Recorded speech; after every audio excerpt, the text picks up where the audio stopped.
გმირობა რა არის შენთვის? გმირობა არის ის, რაც სამწუხაროდ მე ჯერ ვერ მოვახერხე. ბევრი რაღაც არის გმირობა. გეტყვი, გმირობა არის ის, რომ მაიდანზე დგომა გმირობა არის. ხო. ოღონდ ჩვენ ხომ დგევართ სულ სადღაც დგევართ. ეხლა მაგაზე ხო ძალიან სწორ მაგალითს მოგიყვანთ რა. გახსოვს ვარდების რევოლუციის დროს ნოემბერში რა. 3 თუ 4 დღე ვიდექით, მე მაშინ ძალიან პატარა ვიყავი. ტიპები მოედანზე და წვიმდა.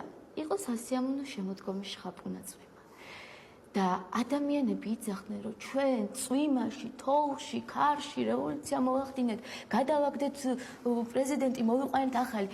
ტიპები რამდენი ხანია დგანან, როგორ ყინვაში დგანან და ანუ ყველაზე მაგარიერია რა, ანუ ბოლო პერიოდის მანძილზე ეგეთი პრეცედენტი მე მგონი სოფლიოში არ ყოფილა. გმირობა არის, მე იმათი გადმოსახედიდან ვიცახი რა, როდესაც არაფერს არ უშინდები და შენი ქვეყნის გარშემო ატრაკებ რა, ანუ ატრაკებას კი შეიძლება ძალიან ცუდად და ცენზურა უნდა დაედოს რაღაც, არ ვიცი, მაგრამ ესეთი ქართული სიტყვა და კარგად გამოხატავს იმ მუღამს, რისი თქმაც მინდა.